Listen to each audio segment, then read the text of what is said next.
Hello students, welcome to Learners University. My name is Rupal Kaur Anand and in today's video we will start with chapter 8 Political Science, chapter number 2 Understanding Secularism. इस chapter में हम समझेंगे कि secularism का मतलब क्या है, what is secularism, why we need to understand secularism and what secularism plays in our country India and why secularism is necessary in India. So this is definition of secularism and basic introduction of secularism.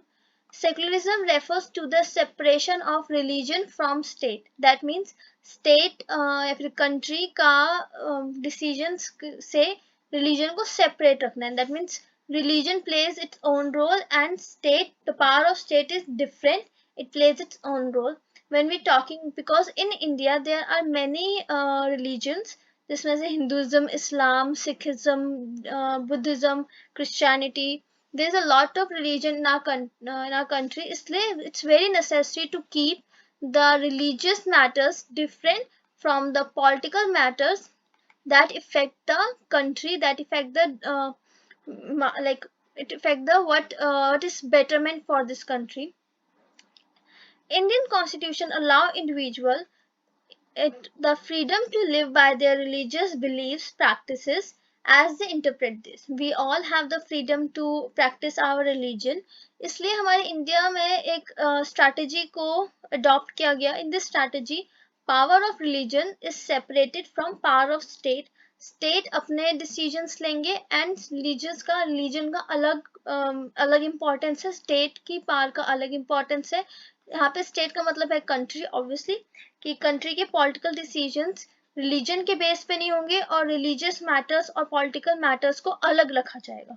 यही मतलब है secularism का. Secularism को हिंदी में धर्मनिरपेक्षता कहते हैं, यानी कि किसी भी रिलीजन से इम्पैक्ट, किसी भी रिलीजन का इम्पैक्ट ना होना बड़े डिसीजंस में. See, there are three like many principles of secularism, but हम three principles, important principles पढ़ रहे हैं जो हमें बहुत ज़्यादा जो हमें प्रोटेक्ट भी करते हैं and it gives us freedom we enjoy. सबसे पहला प्रिंसिपल ये है कि हमारी इंडिया में there is a separation of religious institution from state institution. Suppose ये हमारा दिस इज पब्लिक स्पेयर या फिर यहाँ पे पब्लिक है, इसके अंदर हमारी सोसाइटी में रिलीजन का एक अलग इम्पोर्टेंस है. जो रिलीजियस इंस्टीट्यूट्स हैं या रिलीजियस ऑर्गेनाइजेशंस हैं वो डिफरेंट हैं और पॉलिटिकल ऑर्गेनाइजेशंस या पॉलिटिकल इंस्टीट्यूशंस वो अलग अलग हैं. लेकिन ये इनमें से कोई भी एक दूसरे को डोमिनेट नहीं करता, एक दूसरे पे हावी नहीं है. दूसरी चीज हमारी ये है कि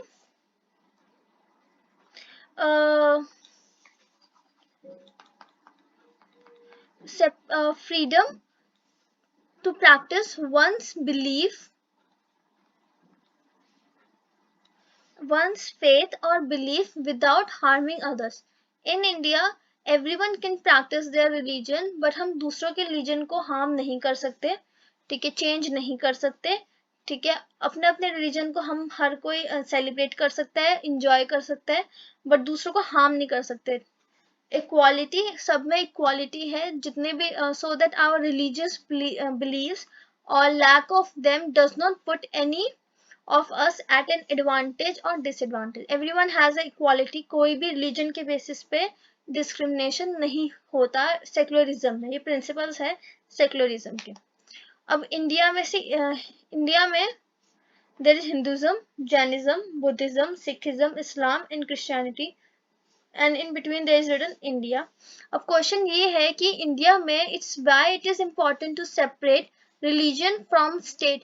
बार बार state यहाँ पे इसलिए आ रहा है, state का मतलब यहाँ पे country है. Sometimes state is used in a political science books to refer to a country. सबसे important चीज ये है कि this is important for a country to function democratically. Almost all the countries of the world will have more than one religious group living in them. Within these religious group, there will be most likely be one group that is in majority. If this majority religious group has access to state power, then could be quite easy to use this power and financial resources to discriminate against and prosecute person of the other religion. In this paragraph it means कि India में हर एक country में अलग अलग religion है और see when we are talking about our country India में there are different kind of religion and कई majority में है कई religion majority में है कई religion minority में बट अगर जो मेजॉरिटी वाले रीजन है वो स्टेट पावर में आ जाते हैं या फिर लेजिस्लेचर में बहुत इंपॉर्टेंट रोल प्ले करते हैं उस कंडीशन में हमारी ये majority religion है it could discriminate the rights of minority religion या फिर misuse their rights to suppress the minority religion इसलिए it's very important to separate religion from state. The tyranny of majority tyranny यानी कि हिंदी में इसको तानाशाह कहते हैं फिर tyranny यानी कि power in the power of a majority could result in the discrimination ये हम वही बात कर रहे हैं कि it could happen कि जो majority group है it could lead to a killing of minority religious groups.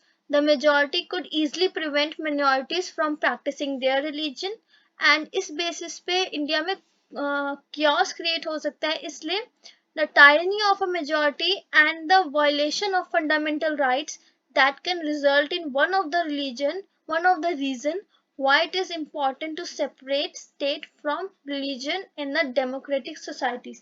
इसका अगर हम summary देखें या फिर in brief देखें तो इंडिया में किसी भी कंट्री में अगर हम बेसिकली इंडिया की बात करें तो इंडिया में बहुत सारे रिलीजन है कुछ मेजॉरिटी में है कुछ मिनॉरिटी में है कुछ ज्यादा पावर में है कुछ थोड़ी पावर में है मेजॉरिटी मिनॉरिटी हो गया तो समटाइम्स इट हैपन कि जो अगर मेजॉरिटी ग्रुप स्टेट पावर में या फिर पॉलिटिकल पावर इनके पास ज्यादा आ जाती है तो इट कुड हैपन कि majority religious group start suppressing minority groups और स्टार्ट किलिंग देम और इससे क्या होगा फंडामेंटल राइट्स वायलेट होंगे और हमारे फंडामेंटल राइट्स में बहुत सारे right to religion right to freedom right to equality बहुत सारे फंडामेंटल राइट्स को वायलेट किया जाएगा इसलिए इट्स वेरी इंपॉर्टेंट कि हमारी इंडिया में सेक्युलरिज्म आए.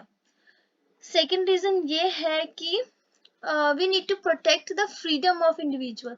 हमारे इंडिया में क्योंकि हर हम प्रियम्बल पढ़ते हैं या फिर जब स्टार्टिंग ऑफ कॉन्स्टिट्यूशन का फर्स्ट पेज पढ़ते हैं उसमें लिखा आता है कि हर कोई इक्वल है कोई बड़ा या छोटा नहीं है. तो अगर हमारे इंडिया में सेक्युलरिज्म नहीं होता है या फिर इंडिया में कोई मेजर religious group dominate करता है तो it could violate the freedom of individuals. इसलिए हमें to protect the freedom of individual from to exit from their religion कि अपना religion छोड़ दें उससे protect करने के लिए it is very important to bring secularism in India. जैसे कि पहले untouchability होता था untouchability you might feel that you dislike this practice within the Hinduism and therefore you want to try and reform it. तो जो लोग untouchability को support करते थे वो तो यही कहेंगे कि अनटचेबिलिटी सही था but it does not give the equality to everyone इसलिए it was abolished. If state power were in the hands of those people who support untouchability then what would happen? जो dominant religious group है you might face a lot of resistance from the fellow member of your community. These members who have controlled the state power might say that there is one interpretation of Hinduism and that you do not have freedom to interpret this differently. इसका brief मतलब ये है कि when we are talking about the second पहला reason तो ये था कि majority minority को suppress ना करे. दूसरा ये है कि किसी का individual freedom disturb ना हो या फिर कोई individually किसी को force ना किया जाए कि किसी religion अपने religion को छोड़ के दूसरा religion accept कर ले या दूसरा religion में change करने की प्रॉब्लम आ जाए. तो इसका एग्जांपल अनटचेबिलिटी दे रखा है वो हम लेटर एक्सप्लेन करेंगे बट अनटचेबिलिटी ये हमारा कुछ चार्ट है हिंदुइज्म का उसमें ये सारी डिविजन्स है ब्राह्मण्स, क्षत्रिय, वैश्यास एंड शूद्रास, स्पेलिंग गलत लिख रहे हैं, और अनटचेबल्स। तो untouchables basically were those people जिनको जो आउट ऑफ, उनको आउटकास्ट कर दिया जाता था, या फिर जो छोटी वर्क, छोटे मतलब छोटे वर्क्स में थे, या फिर जॉब, छोटी जॉब्स करते थे, जैसे कोई स्वीपर्स हो गया, या they were not in a reputed jobs, तो उनको एक आउटकास्ट कर दिया गया है और उनको एक टर्म दे दी गई अनटचेबल्स। अनटचेबल्स को दलित्स भी कहते हैं। तो इसका हम 7th क्लास में आपने इसका डिटेल पढ़ा है। I will try to upload that chapter soon. But basically untouchables वो लोग थे जिनको आउटकास्ट कर दिया गया था, या फिर उनको एक्सेप्ट नहीं किया गया था सोसाइटी में।